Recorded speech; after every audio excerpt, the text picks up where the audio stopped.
Sorry. Will you edit this a little bit, Mukesh? Yeah, I'll do that. Not a problem. Okay. Okay, Only the so salacious, only the salacious parts will remain, and we're going to be hired not so much for our marketing acumen as our ability to crack up the audience. so in fact, we can leave that on as well. I mean, it proves that everyone is human, and technology has its own challenges to work with. Anyways, good morning, Steve. Good morning, Howard. Thanks for taking time and talking to me. Welcome Yeah. to the show. So, as we do with all guests on the show, I would like to request you to introduce yourself, a little bit about what the journey has been for you guys from the time you started, and how all of that has kind of ended up in today. You guys talking to me. Okay. Howard, you want to start? Yes. Well, first of all, thank you so much. It's a pleasure to be here. My journey, I'm now the chairman of a company called Inovum, and the goal is to use our science of mind genomics, cognitive economics, to improve the sales and marketing effectiveness, essentially by knowing the exact right message to send to any person anywhere in the world on any topic. And we'll go into that. My history is I received a PhD from Harvard in experimental psychology on February 1st, 1969. It shows you how many years have gone by. I worked then at Natick Laboratories for 7 years, and I went into business. I had a crisis of faith. And in that business, over the years, I've been involved very much in improving products and then improving communications.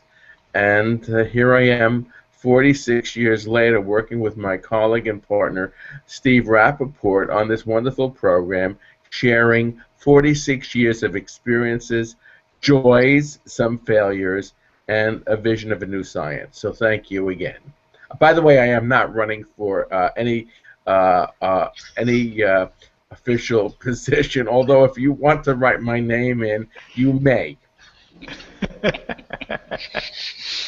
Oh, Howard. This is why I enjoy working with Howard because, incredible wisdom, incredible knowledge, incredible intelligence, right? And and he's always like cracking you up with with all these things. But I met Howard 7 years ago when I was writing my first book on digital marketing strategy called The Online Advertising Playbook. I've since written 2 other books, one on social listening called Listen First, Turning Social Media Conversations into Business Advantage, which in India was published by Times Books in 2011. And I have my most recent book, which just came out, and I'm negotiating the global rights for it now, since we're all putting in plugs right now, is called The Digital Metrics Field Guide. And this is a book about digital measurement, web, social, mobile, and email. But, I got my start, in college when I discovered the field of mass communications. Not so much from the standpoint of how do you make a TV program and what does a producer do, but how do we understand people and society through communications research? So, because in every discipline, there are communications problems. In sociology, anthropology, economics, the role of communications is very important, and the types of questions that we ask are very different. For example, when I was in grad school at Penn in Edinburgh, I studied with a fellow, Ray Birdwhistle, who's an anthropologist who had studied with Margaret Mead and Ruth Benedict, and his question was, how can so many human interactions be successful when the words used are either spare or imprecise? And through that, he developed a whole, what came to be known as body language, right? In marketing, there are communications questions. How do communications activities, right, influence and persuade people to buy? That kind of question has changed. But this is really what I was interested in, is is what is the role of communications in society, and how does communications really affect businesses, people, and the world that we live in. So that's really where I come from. And my early career was spent in advertising agencies at the holding company level, doing strategy primarily in the area of new media, new technology, and global consumer research. Um, I'll just skip over a lot of things, but what I've always been interested in is, or also been interested in, is in how does technology influence the way that we communicate, and what kind of effects and impacts does it have? And I actually wrote my first monograph on this in 1979, and and I was very aware of what was going, and thinking about the whole sort of digital era and the social era. But what dawned on me about 6 or 7 years ago was that because I was asked a question, what's the next technology? And I don't think that the next technology is like another web or social media. The next technology is understanding people. And that's when I realized that the work that Howard was doing, that I was just getting to learn about, was really a key to marketing and advertising today and in the years ahead. So I know that was a little bit of a long introduction, but I think that the highlights were important. So then Howard and I, when we met and we started talking, it was as if we were brothers, because I got what he, was about very quickly, and then I said, let's see not only what are the the mindsets and what are the segments we can create for that, but let's also look to see if we can put an economic value on the benefits, features, attributes that drive interest in a product, service, or experience. And so through that, we started developing this body of work in this area we call cognitive economics, and we're currently working on a family of books called Millennials, Mindsets, and Money, which will look at the cognitive economics of millennials towards products, services, and experiences. I wanted to add to that the simplifying factor that we're really interested in the dimensions of daily life. I know that a lot of scientists work from either the sense of gravitas. They have to work at major world important problems like how do we see, or what are the issues for peace, or what is the economy. But it strikes me that life is lived very much at the local level. As Tip O'Neill said, all politics is local, all life is local. So rather than looking at grand strategies, it struck us that why not look at the typical rituals of life: buying insurance, shaving, buying a car, selecting a pizza, dimensionalizing that experience, and figuring out, number one, what is important for that experience. Number two, what are the dollar values of every aspect of the experience? That's the cognitive economics. Number three is, can you find different groups of people, like the reds, the yellows, and the blues of color vision, that have different mindsets, say, regarding how they buy a pizza? And if you can, finally, the most important thing is, if I met a person, either interacted with that person individually or went through a database of 30 million people, could I identify that person either personally or from a database as belonging to one of those three groups for the pizza, and send that person the right coupon, the right advertisement, the right inducement? Steve, can you add? Yeah, no, scientific about it. I just want to second that, because our working idea for this Millennials, Mindsets, and Money book was called A Day in the Life. And the idea is to really understand really the cognitive economics of daily experience. So that's we very. don't. Yeah, go ahead. No, please go We on. don't. Okay, go ahead, Mukesh. Sorry. No, no, please go on. I think that we're celebrating the ordinariness of life, and that marketers, advertisers, corporate presidents, everybody looks to the unusual. And what we're trying to do is systematize the usual, the daily, the quotidian, and make money for companies, and also found the science of the daily life of a person. So I think in the introduction itself, you've given so much insights and information. I would like to first kind of break it up from the Howard, you mentioned about mind genomics.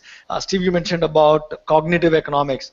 So what are these terms? I mean, what do you guys do, and how does that help the daily? How does that translate into how people can use some of these research in their daily activities? Okay.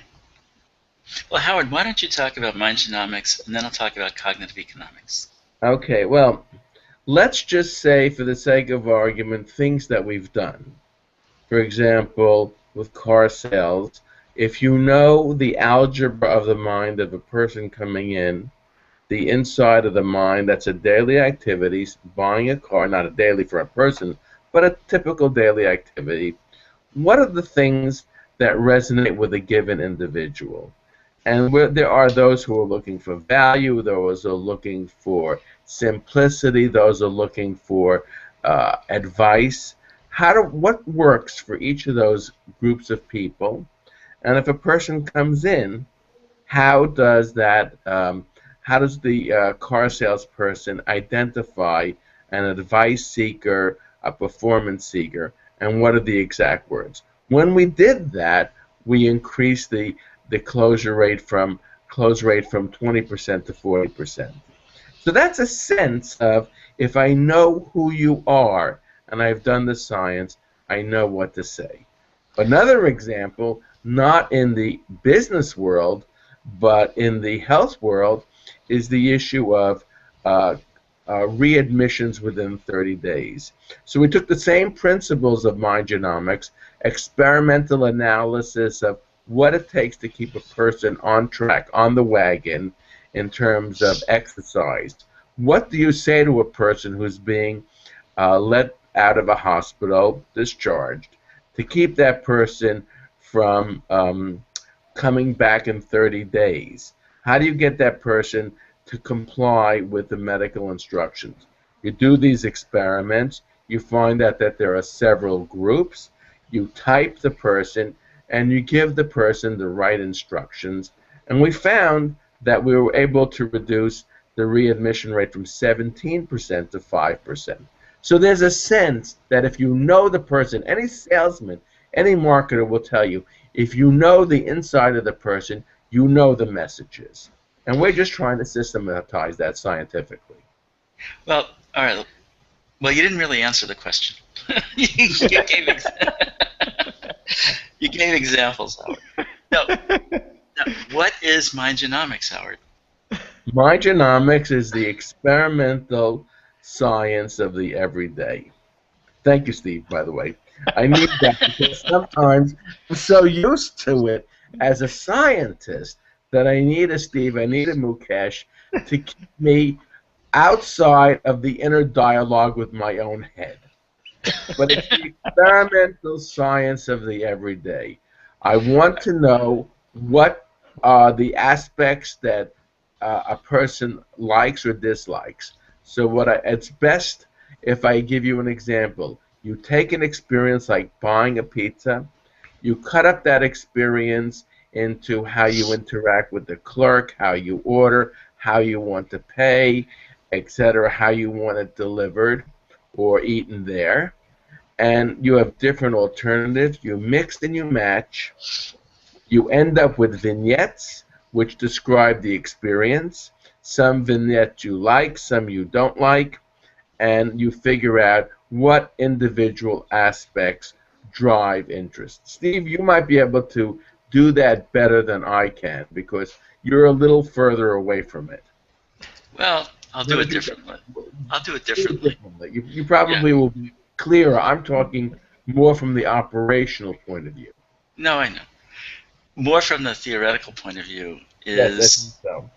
yeah, I think it's really Mukesh's question. But the idea is really very simple, and the notion of mind genomics is really a metaphor, right? Because when we think of the human genome, right, every genome that is individual and distinct and unique to each person. The same is true with how their mind works. So we use this metaphor, and instead of DNA base pairs, right, what we do is we say that we have what we call mindsets, and a mindset is a way that a person thinks about something. So Howard has given several examples. Different mindsets towards buying a car, different mindsets towards pizza, different mindsets towards things in our everyday experience. I've done a study on mindsets towards red wine, for example, and online gaming and a new music service and things like that. And so a person, unlike the way that we think of traditional segmentation, where a person might be an explorer, an experiential this, that. We don't use these big broad terms, and instead, what we look at is that towards everything we have a mindset. So we're using Google Plus, Google Hangouts. We all have a mindset towards that, right? And we have a mindset towards coffee. We have a mindset towards beer. And we have a mindset towards wine and cars and your partner and politicians and thousands upon thousands upon thousands of mindsets. Now, what Howard has done is create a science around this, and he's won not just marketing research awards, but awards from the scientific community for it, because it's a very, very innovative science. And in fact, he was given the award for innovation in science by Sigma Psi, which is an international scientific honor society. It's the highest award they give. So, so the idea is simple: that the mindsets that people hold are discoverable, and they're discoverable through experiments. And so what Howard described somewhat generally was some of the method. He used words like vignettes and so forth. We don't have to use that. The idea is that we can run experiments, and through these experiments, we can determine what the mindsets are, and importantly, we can identify which mindset a person belongs to. So now we'll take that. So think of the mindset as a gene. Okay. So now we'll use the genomics idea. So Mukesh, say for coffee, your mindset 1. For cars, your mindset 3. For toothpaste, your mindset 2. For wine, your mindset 3. So now you've got, right, as you can see, a sequence that's unique to you, and that's what mind genomics is. Mind genomics is discovering the unique sequence of mindsets and preferences that an individual has. And once you know that, right, now you can now there's a lot of promise, just like there is with genetic-based medicine, is that the messaging, the marketing, the product configuration, all of that can be designed specifically for an individual. That's mind genomics, and that's the promise of it. What we've done through the cognitive economics is just to add a dimension to that. And so, just back up. So within each mindset, there are statements that drive interest, there are statements that don't have any effect on interest, and there are statements that detract from interest or kill it, right? So what the cognitive economics part does is to say, what's the value of each of those statements? And so what we've learned is that people make trade-offs between what interests them and how they value things. And these trade-offs are not symmetric. Sorry, I don't mean to get technical, but it's just that there are some elements that drive interest and also drive perception of price.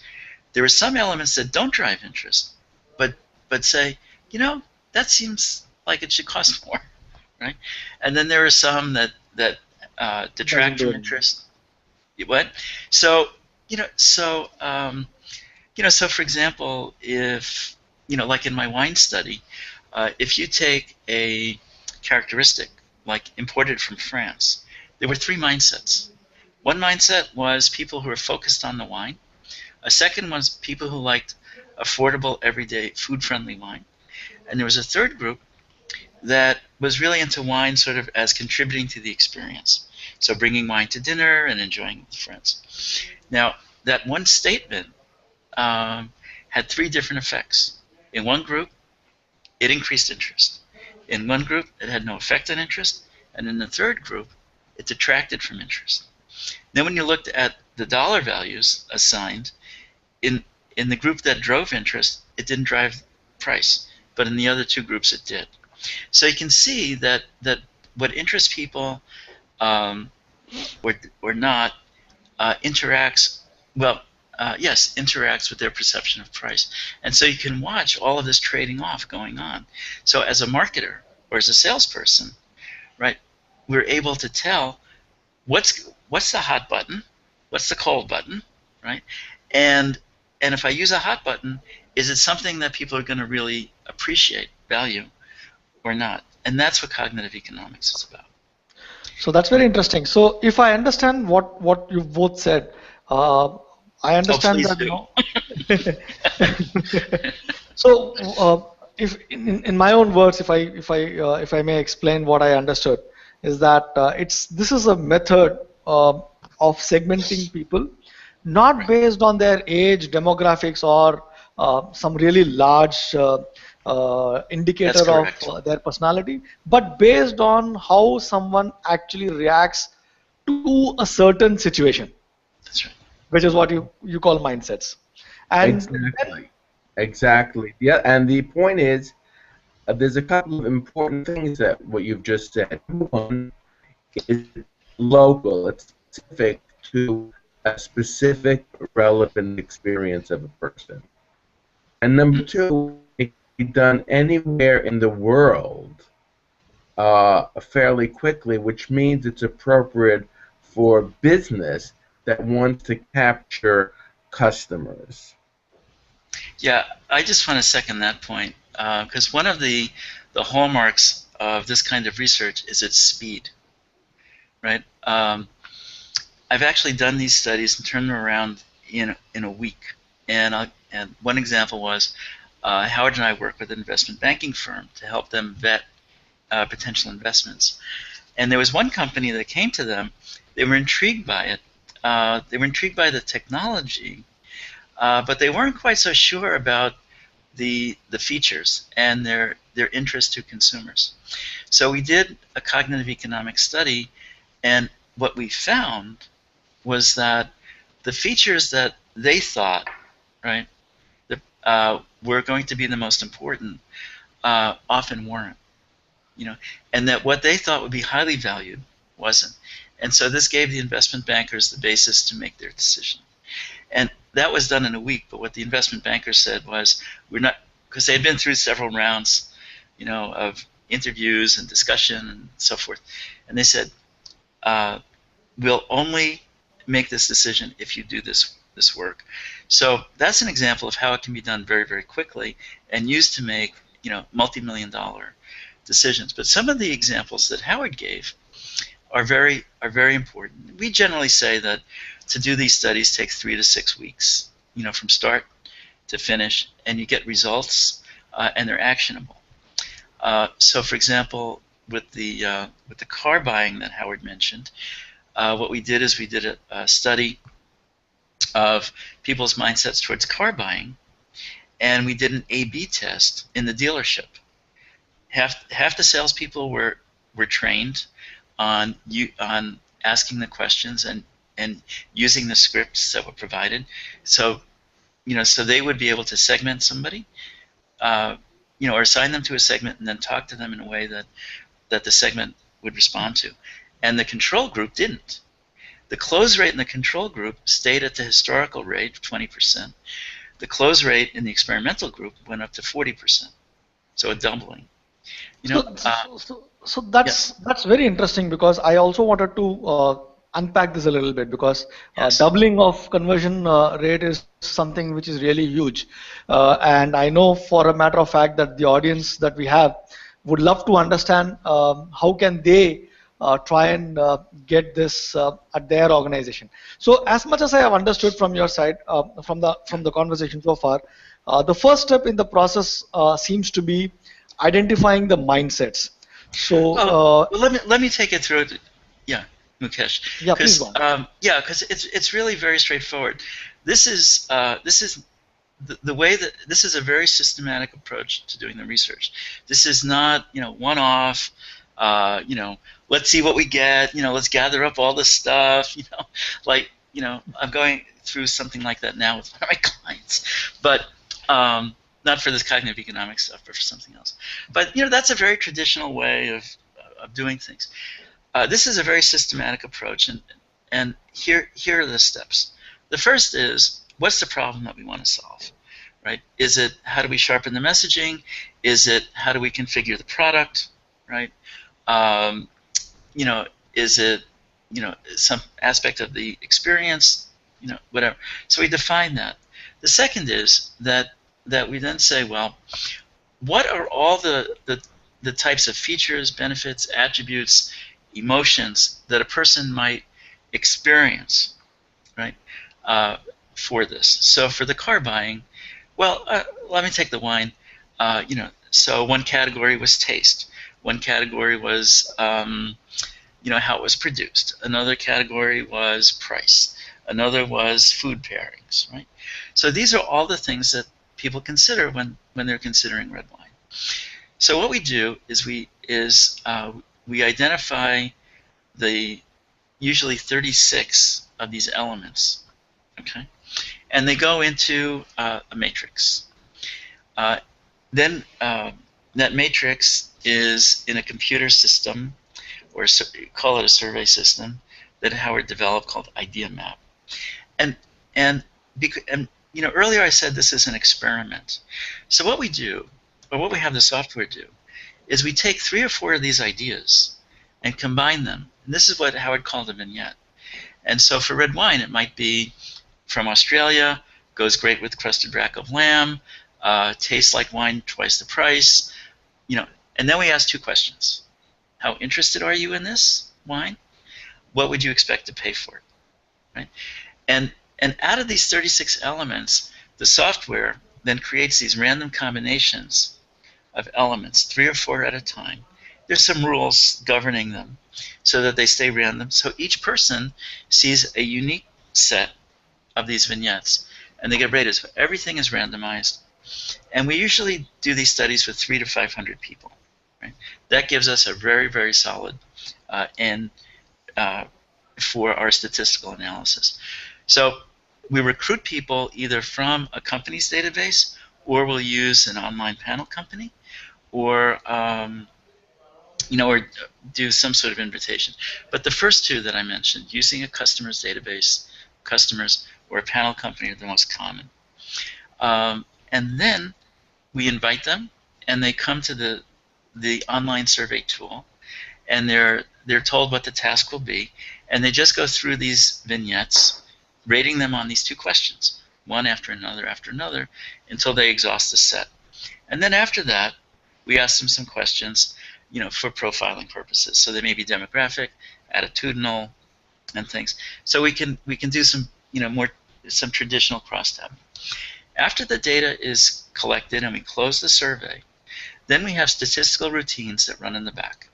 Statistical routines do 2 things. One is they create, we actually run regressions, because what we want to know is which elements drive interest, which detract from interest, which have no interest, right? And we do some very simple, what we do is so we have those as, I'm getting too technical, but we run these regressions to discover these, what's driving, and then we run a clustering routine. And the clustering routine, we do it 2 to 6 ways, and we pick, right, the fewest number of clusters, which then we call mindset segments, that explain the data. I wanted to jump in here, if I may, without being too technical, and say a couple of things. Number one, when you do stuff like this, it really is an experiment. It's not like big data where you're sort of looking for linkages. We actually force the combinations together. And we create, each person sees 48 of these, and everybody sees different combinations. So we really have essentially a screen, and ideas, combinations of ideas are thrown on the screen, and a person who's half asleep is responding. It's very important. It's not a focus group where a person's fascinated by the topic, but the person is half asleep. And anything that really wakes a person up from this combination is going to register. So a person is sitting there, and after 48 combinations, where he's seen each of the elements a bunch of times, we figure out what every element brings to the party. Well, number one, a person can game it. A person's not fascinated by it, so we're really repeating everyday life, where you go through, you're harassed, your time short, you don't have enough time, you're pressed. We want things from the messaging, from the product, from the experience that jump out at the consumer. We're not interested in a considered opinion of an idea. We want things which, in the worst of all situations, in the melange, in the mix of other ideas which compete, and with a person who's tired and not particularly interested in the topic, we want to see what jumps out. And when you do that, you find that not everything jumps out. There's a limited number of things, and there are different kinds of people. And these different mindsets aren't ages or genders. They have nothing to do with that. There are fundamentally different groups of people who pay different attention to ideas. And once you've got that, you've nailed it. You've essentially figured out, for that little corner of reality, whether it's a cereal, whether it's visiting a pediatrician, whether it's choosing a car, whether it's buying a pizza, whether it's going to having your nails done, you figured out for that specific piece of reality exactly what works, how it works for different people, and even how to find those people. So if I met you, we'd be able to figure out, are you in this group? I should say this. Are you in that group? I should say that. And it's wonderful when you move beyond interactions to databases, where you go through a database and score the person.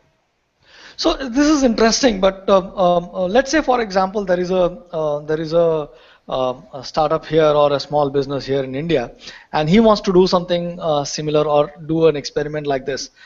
Looks to me like this is something that can only happen when people, scientists like you guys, are involved, and the marketing guys here in India or somewhere sitting in Africa don't have access to this kind of a research. Au So am I contraire, right? Mukesh, au contraire.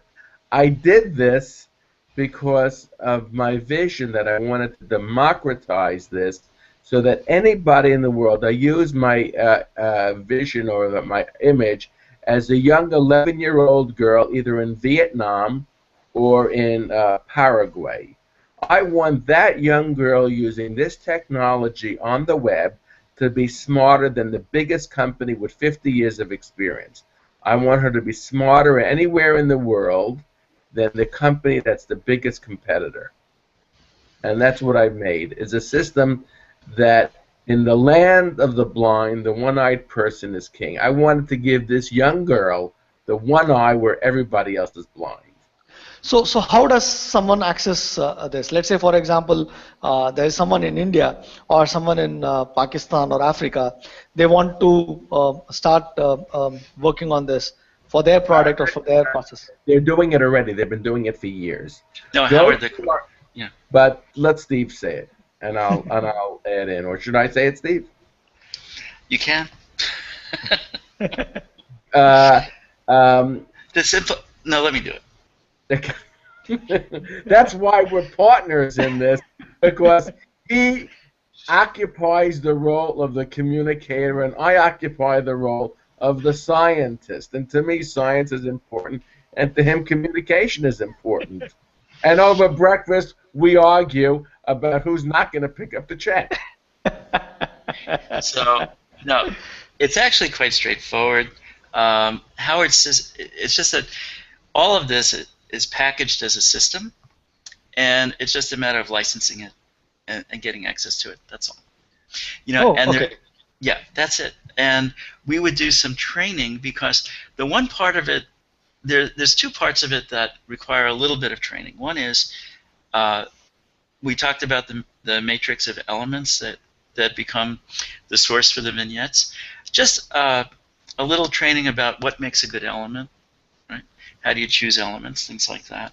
And then the second is how to interpret the data. Now the data is really very straightforward. It comes in Excel spreadsheets, but just in terms of some basic analytic strategy, and so this is about a day's worth, of consulting, Yeah. or training. Okay.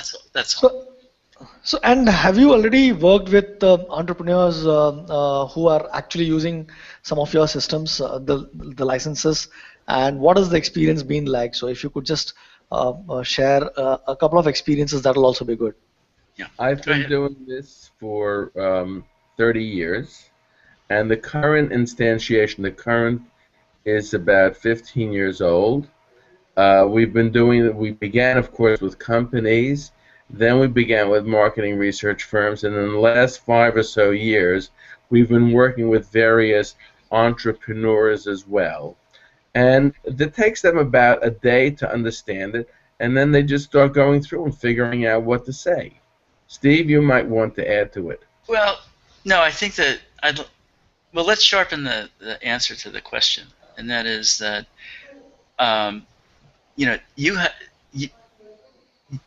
well, let me ask the question this way: do you have clients who've licensed the technology and do it themselves? Yes, a whole bunch of them. Okay, I that's the answer. That's the answer he's looking for. Yes, I have clients. Most of my clients, in fact, I insist that they do it themselves. Yeah. They don't need an intermediary other than a little bit of training, and I prefer to have thousands of clients, each spending a little bit of money using this distributed tool, making themselves smarter.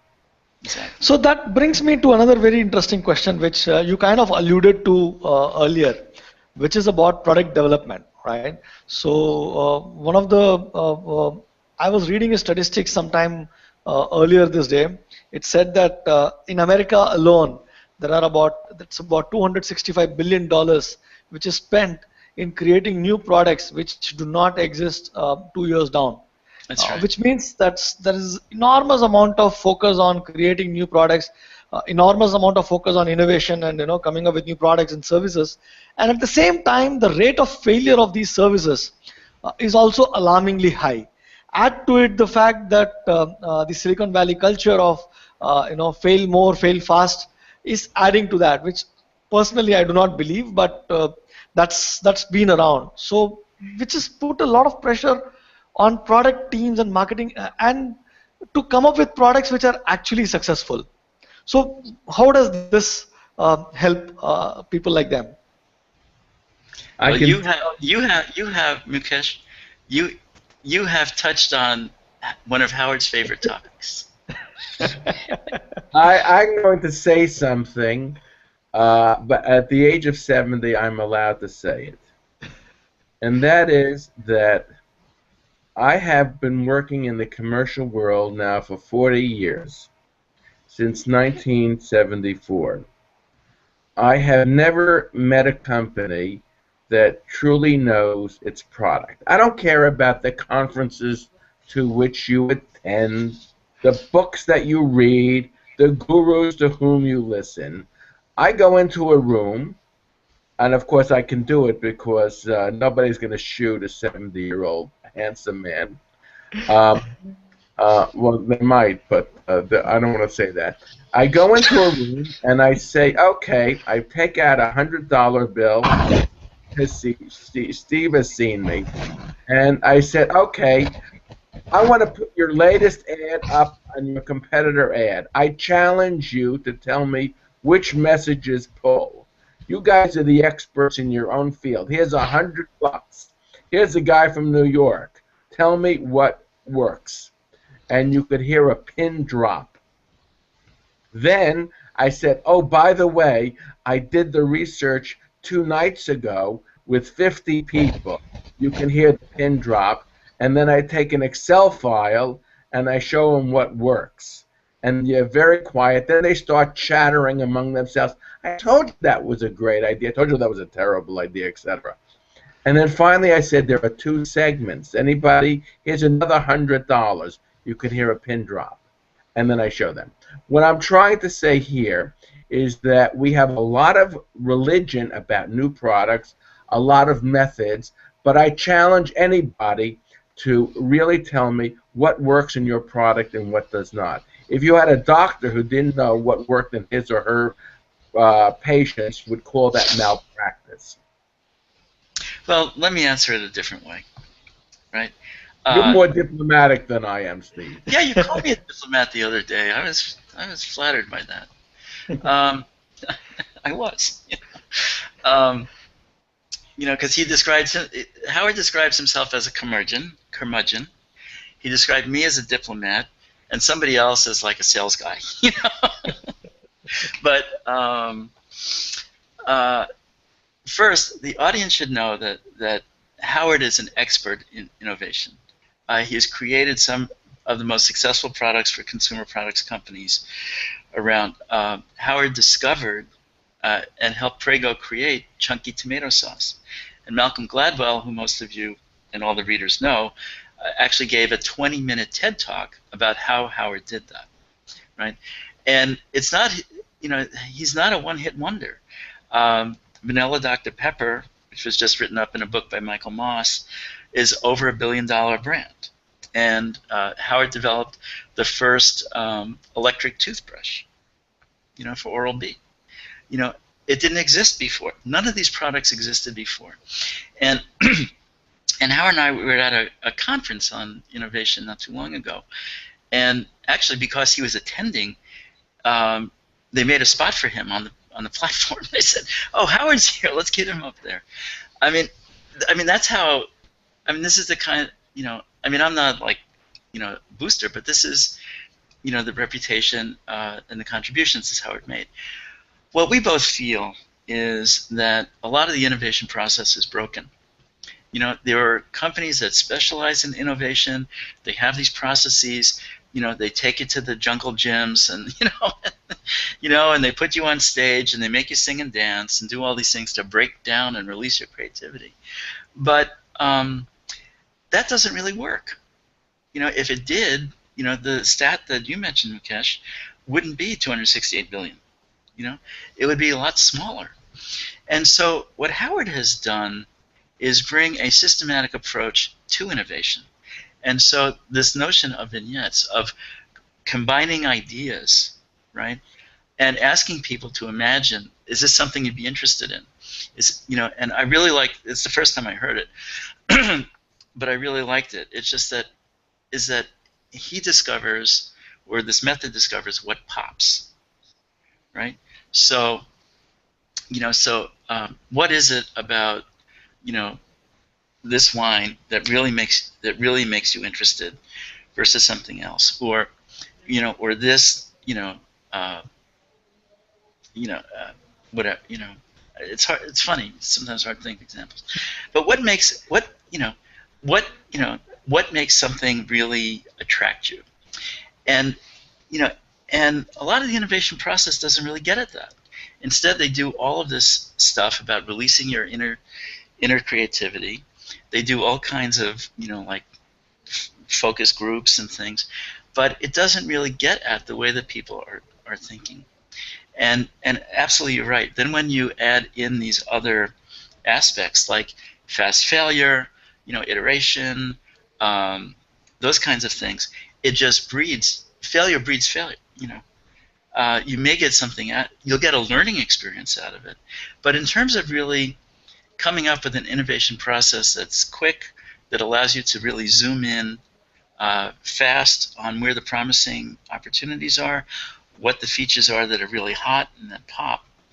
A lot of the way that the innovation is done just doesn't get it done.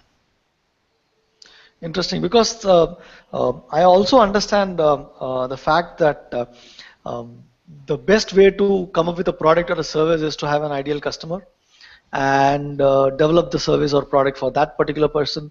And if you have defined the person and his characteristics as you guys have said in terms of the mindsets and the approach to that particular situation in which the product or service might be consumed, I think that it has a much better chance of actually touching or popping out and becoming more successful, as Howard has of course proven in his multiple success stories. Yeah, well, for example, just taking the chunky tomato sauce, up until that time, tomato sauce was red, or it was defined by the ingredient. Here's one with mushrooms, here's one with basil, here's one with sausage. And what Howard discovered through a design of experiments and very systematic manipulation of all of the elements that could go into sauce, he discovered it's not so much whether it's basil or mushroom, it's whether it's covering the spaghetti, if it's spicy, or if it's chunky. And the opportunity, or what we call the blue ocean, the white space, whatever, was in the chunky. And that's what Prego focused on, created a whole new category. And now chunky is, the way that it's done. So I have a question for Howard actually. I had actually listened to the TED Talk that you mentioned where Malcolm Gladwell spoke about the entire spaghetti sauce story. And in the story, he also talks about the fact that there was a long period of time when Howard was talking about that there's no one single sauce or one single product, but exactly. Series of products, right? And at that point, and there was a period of time when nobody was willing to listen, and there was a period of struggle. So from you, I would like to understand what is it that kept you going, and what were lessons that you learned from that, which kind of others can learn if they have something which they strongly believe in, but the market or people around them are not responding. That is a great question. That's a great question. First of all, it hasn't stopped. I'm still doing the same kind of exploratory work today, 30 years later as I did 30 and 40 years ago. So the real question is, why do it? Why do it in the face of all the rejection? Because ultimately, it's a spiritual thing. You have to be true to what you believe in. When I was a graduate student at Harvard, my professor, S.S. Stephen, said, life is too short to waste making money. That was one piece of information. The other one he said is that if you really believe you're right, keep going. It'll be 25 years before anybody accepts it. But if you wait the 25 years, you will really reap a joyous reward. So those are two key things. And the third is, it's just a lot more fun to go after fundamental truths that work. Yes, you're not going to have the great nodding of a wonderful meeting where everybody forgets. You're not going to have groupthink. You're alone, but it's an existential aloneness. It's a glory of really doing what you believe in. And I can't stress that enough, that you have to be ready to accept who you are and follow your dream. Interesting. So we're kind of nearing the end of the time that we have. So I'll have a couple of questions and then kind of wrap it up. One of the questions that I wanted to understand from you guys was, what is the role that leaders play in the entire exercise when you engage with some of your clients? So what kind of person do you think are open enough for you guys and use the research that you guys have done effectively? In my experience, Mukesh, it's people who have the ability to make a decision, an investment in the business, Yes, right? I Because would agree with that. Okay, and the role that leaders play. So, do you think it's primarily the leaders who engage and then kind of leave it up for the teams to kind of follow up, or is that the fact that leaders are engaged till the end of the process? leaders should be engaged through the process, because once they walk away and just give it over to the teams generally will lack direction. They get Yeah. caught up in all kinds of internal stuff, whereas if you have a strong leader who says, this is what we're looking to accomplish, and here's why, you guys better do it, that's when the success happens. Yes, I can say that that's what happened with Prego. The late Kathleen McDonald was running the business, and she says we are going to do it, despite people saying we don't have enough time, we don't have enough money, we're not sure, we have to do our daily things. Kathleen says we are going to do it, and she did it, and there's the billions of dollars years later. Interesting. And see, the show is called Pushing Beyond the Obvious, right? So there's one last question that I always ask all my guests, is that in your experience, what do you think is so obvious to people for you to see, and yet people miss in their professional lives? I would say, this is Howard, do your homework. Everybody knows everything. But my mother was right. Do your homework. And we people all around the world manage to do everything but our homework. We sharpen our pencils. We go to the meetings. We get dressed up. We think and have plans about doing our homework, but we don't seem to have time to do the one thing that's going to guarantee success, homework. And I would add to that, the most successful companies understand their customers thoroughly. Okay, cool. So before we close, Howard, if you can just tell people where they can find more information about the licenses that we spoke about. Yes. It's please email me at mjIhrm@sprynet.com. mjIhrm@sprynet.com, and I'll get you the information about how to get a license, and I'll also send you a complimentary link that has all the books about mind genomics and lots of papers that you can read. It's all free. So again, mjIhrm@sprynet.com. So I'll have this. And spell Sprynet, Howard. Thank you. SPRYNET.com. mjIhrm@sprynet.com. Right. So, Steve, your contact information and how people can reach out to you. Actually, the easiest email to start with is srappaport, SRAPPAPORT 26 @gmail.com. Okay, and I will anyway put these links and your Twitter handle in my show notes, so that if people want to actually reach out, they can actually reach out from there as well. Oh yeah, So, we're very open, to to all inquiries. So don't be shy.